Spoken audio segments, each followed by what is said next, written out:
Shalom. It's your brother Malcolm from the branch of GMS here in Chicago, giving all praises and glory and honor unto Yahweh Bashem Yahushai, whom I worship, and double honors unto the apostles and elders of GMS, who are the true leaders of all Israel on earth today, anointed by the Most High. And I'd like to give salutations to the Akim on the four corners of the earth that are doing this work in truth and sincerity, risking their lives and their freedom to do so. Salutations to the Confusion of Face Akim that are coming into the fold. And salutations to you Aqua that are listening and learning. To you I say Shalom. I'm going to open this lesson with Psalms. Let's go to Psalms real quick. 64 and 8. And it reads, so that they shall make their own tongues to fall upon themselves. All that see them shall flee away. And everyone is getting away from the so-called white man who is Esau Edom. They were so bold and arrogant, they wrote down history, but they wrote down history that actually is coming back to turn on them now. Okay? And so in their pride, they expose themselves by giving the meaning of words and certain definitions, the ones that they missed. You couldn't get them all. And then printing up books of history that they falsely claim to be their own, but then there are other books and information that prove that it's not. So their tongues are falling upon themselves. I'm going to go into a book that one of the brothers on the line gave me, the brother DeBar, and it's called Who's Who in the Bible. And typically I like books that are older than this. This is copyrighted in 1998. But as I started going through the book, it has some pretty relevant information in it that refers to events that took place in the Apocrypha and gives a much thorough breakdown that matches up with secular history that's not found in the regular King James, because I'm referring to the book of Esther. The book of Esther cuts off at chapter 10. All right. This goes into much more detailed information that matches up with secular history. So where did the secular history get it from? Where did they find this information to put into this Bible dictionary? I'll tell you where they found it. They found it in the Apocrypha. Okay? So let's read the 10th chapter. Okay, well, I'm going to read verse 24 and 25 in chapter 9 of the book of Esther, out of the regular King James, as they would say. All right. Actually, I'm going to call it the tainted King James, because the Apocrypha is removed from it. Okay. So this is chapter 9, verse 24 and 25 of Esther. Because Amon, the son of Hamadatha, the Agagite, the enemy of all Jews, had devised against the Jews to destroy them, and had cast that is a lot to consume them and to destroy them. But when Esther came before the king, he commanded by letters that his wicked device, which he devised against the Jews, should return upon his own head, and he and his sons should be hanged on the gallows. So it came back upon them. Jumping up to verse 10. Okay, it says, and King Ahasuerus laid a tribute upon the land and upon the isles and upon the sea, and all the acts of his power and his might and the declaration of greatness of Mordecai, whereunto the king advanced him. They are not written in the book of Chronicles. Are they not written in the book of Chronicles of the kings of Media and Persia? For Mordecai the Jew was next unto King Ahasuerus, and the great among the Jews, and accepted the multitude of his brethren, seeking the wealth of his people, and speaking peace to all his seed. Okay. Now I'm going to go into, because it didn't give you dates and information, because that information was not found in the regular King James. It was found in the book of Esther in the Apocrypha, the continuation, because the book of Esther ends off that was verse 10 and 3. Well, when you go to the Apocrypha, it picks up at 10 and 4. but it didn't match. Right. Got to remember, once again, the Apocrypha reveals the identity of the so-called white man. Because right now, I just watched another video that Yahweh Ratazah, tonight we will go into as a camp. And basically, it's a video. This how these Esau as a house divided, because you got white Christians, Caucasians, declaring that they're the chosen and that the Jewish people are the seed of the devil, and that they're not Hebrew at all, when that's a lie. They are Hebrew. The so-called Jewish guy, and then the white people that are in Scotland and in the UK and in the Baltics, you're all Edomites. You're not Japhet. All right. Okay? Because they're trying to focus on the 10 tribes and that the 10 tribes went to Europe. That is another reason why they try to discredit the Apocrypha, because the 10 tribes came to America. Ancient Hebrew wasn't found all over Europe. It was found all over America. The relics and the evidence are unquestionable and irrefutable. Hence the reason why it's omitted. Because secular history and the white man, it has altered a lot of it. Okay, when it comes to the 12 tribes anyway. Okay, so let's go into this book now. And I'm just going to read a couple highlighted parts that I highlighted. Because when you get to Esther, look, it starts right here. Esther, and it goes, all the history that's in the Apocrypha, it just keeps going and going. It doesn't stop until you, for 3 more pages, man, till you get all the way to here. So I'm going to read some of the highlighted portions going back these pages. Okay, so Esther. It says the book of Esther, 5th century BC. The book of Esther is primarily about the Jewish queen of Ahasuerus, or that's King Xerxes of Persia, and how she defeated Haman. She didn't defeat Haman. All right, the Most High did, and he used Mordecai to do it. All right, the chief minister of the king, in order to save her people, because what did she do? Did she take up a sword and go out and fight and destroy them? No, she did not. The Most High delivered Haman into the hands of Israel through the power of Xerxes. Okay. So I'm going to jump to the part where Haman is promoted, and it says, shortly after Xerxes appointed Haman the Agagite, all right, and Agag is the son of Amalek, and Amalek is the son of Esau. So there's another reason why, all right, that proves that they're the so-called white people that Haman was, okay. And it says, and Alexander the Great can be traced back to these very people I just read about. He can be traced back to the Agagites, because Philip the Macedonian, Alexander's father, was an Agagite.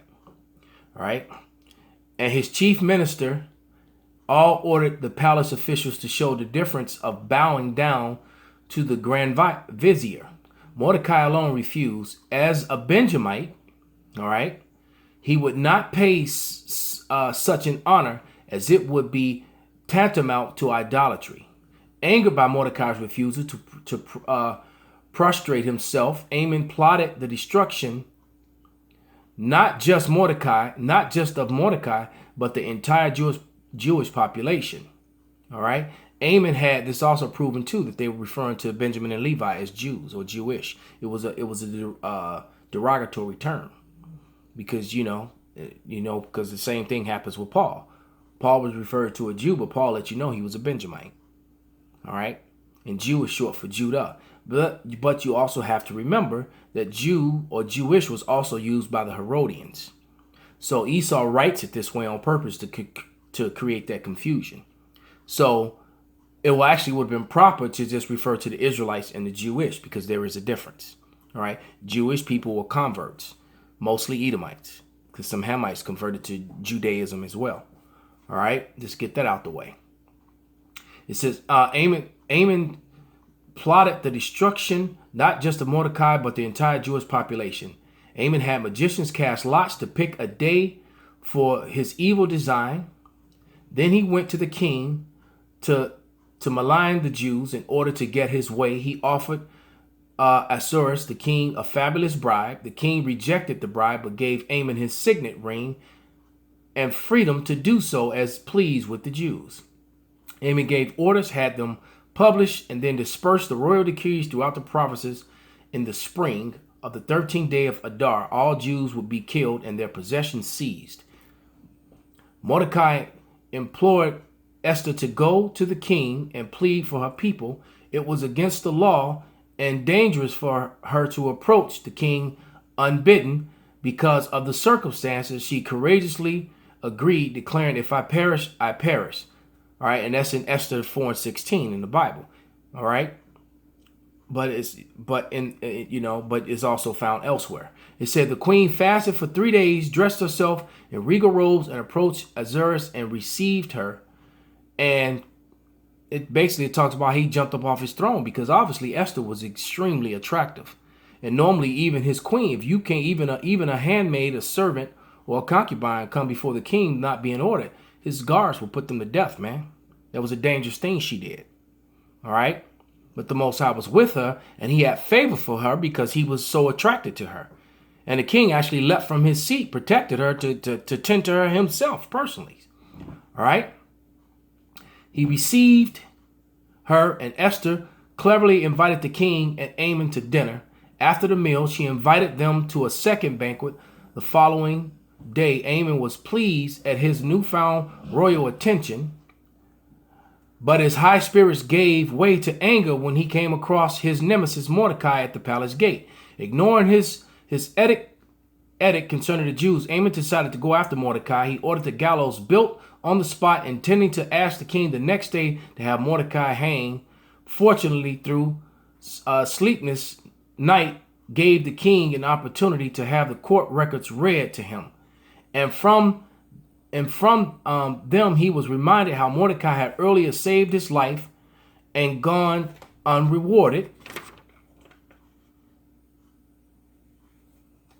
The next morning, when Haman appeared before the king, Ahasuerus immediately wanted to know what shall be done of the man whom the king wishes to honor.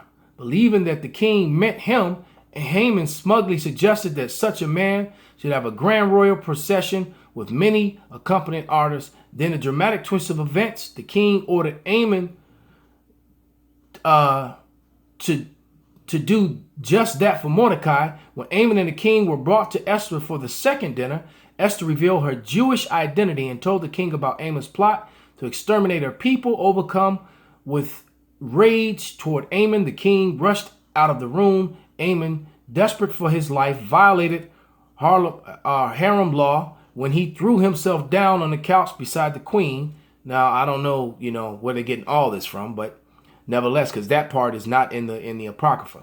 All right. The king found a frightened grand vizier like this when he returned from the garden and ordered Haman to be hanged the very day on the gallows he built for Mordecai. And that portion is found in the Apocrypha. Ahasuerus gave Queen Haman Esther's estate and appointed Mordecai chief to the minister in his palace. And the day Haman, and I'm jumping down into another highlighted part, and the day Haman had appointed for their annihilations, Esther's people turned on their enemies and wiped them out, including the 10 sons of Haman, on the 14th day of Adar. After the killing and mayhem, the Jews celebrated not only their survival, but their amazing complete victory. Later, Mordecai and Esther sent letters to all the Jews establishing that the Feast of Purim should be commemorated each year in the mark of their deliverance from Haman and their enemies. On a concluding note, the writer of Esther observed Ahasuerus continued to enjoy the great political strength. Okay? So, let's go into the Apocrypha now. Just to finish this up. I'll try to make this as fast as possible. It says, I'm going to start, I'm 16 and I'm going to jump around, but I'm starting at verse 1. It said, the great king Artaxerxes unto the princes and governors of the 107th and 20 provinces from India unto Ethiopia and unto all the faithful subjects greeting. Jumping down to verse 6. Beguiling with falsehood and deceit of their lewd disposition of innocency and goodness of princes. Now ye may see that this, as we have declared, not so much by ancient histories as many, if ye search what have been wickedly done of late through the pestilent behavior of them that are unworthily placed in authority. And that's Esau, Edom. And there's nothing new under the sun, because that's the same thing that he does now. He's referring to how they were fabricating and hiding history, the same thing they're doing now, which I'm revealing. All right. Verse 10, for Ammon the Macedonian, the son of Amitha, being indeed a stranger from the Persian blood and far distant from our goodness, and as a stranger received of us, okay,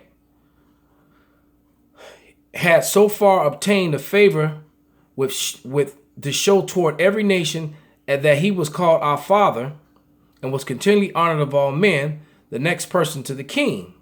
But he, not bearing his great dignity, went about to deprive us of our kingdom and of our life.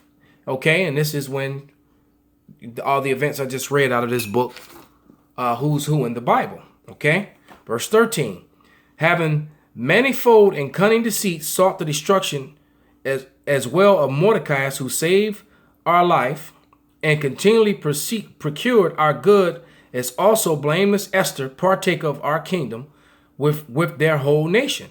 So, all right, let me just keep reading. For by these means he sought, finding us destitute of friends, to have translated the kingdom of Persia into the Macedonians. So this dude was trying to overthrow the king and make it Macedonians, and the Macedonians were Edomites. All right, who are the forefathers of the Greeks. They took over well, not the actual Greeks, but they started calling themselves Greeks. So when I say Greeks, I'm talking about the people refer to themselves as Greeks today. Hence the reason why the so-called white man uplifts Alexander, the Greek, to such a high standard, because they boldly tell you that modern day civilization started with the Greeks, man, and that's a bold-faced lie. They pushed the real Greeks out of their land and took on their heritage, man. That's what happened. Okay, verse 15. But we find the Jews, whom this wicked wretch had delivered to utter destruction, are no evildoers, but live by the most just laws. All right. And they be the children of the Most High and the most mighty living power, who have ordered the kingdom both unto us and to our progenitors in the most excellent manner. So Artaxerxes was acknowledging that the Most High is the one who put him in power, and that the Israelites were holy and righteous people, and they were the children of that very power. That sentiment is going to be felt again among men here on this earth. All right. Wherefore ye shall do well not to put in execution the letter sent unto you by Ammon, the son of Amadatha. For he was the worker of these things, is hanged at the gates of Susa, and all his family. So his 10 sons, which was not spoken of in the Bible, but it is found in secular history, which was also found in this book. Okay.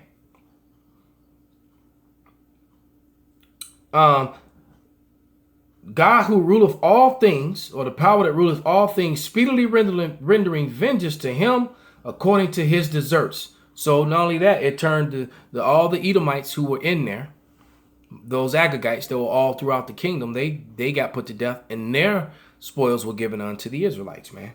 All right. One of the reasons why the so-called white man came so violently against us, man. All right. Because he knows of all these things that were done in the past.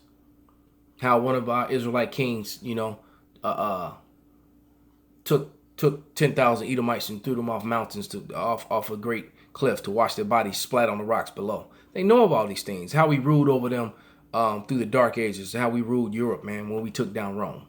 Well, when the Southern Kingdom did anyway. When they took down Rome and ruled all of Europe. Okay?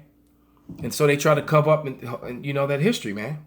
And verse 19. Therefore, ye shall publish the copy of this letter in all places, that the Jews may freely live after their own laws, and ye shall aid them, that even the same day, being the 13th day of the 12th month Adar, that may be avenged on them, who in time of their affliction shall set upon them. For Almighty God have turned to joy unto them the day where the chosen people should have perished. Ye shall therefore among your solemn feast keep it in the high day of the feasting. All right. So that same sort of deliverance is going to come again, because Esau's got dominion over us. He's got the power, and we really don't have a way out of the situation.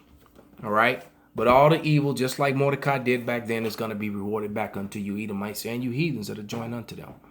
And with that, I'm going to say shalom.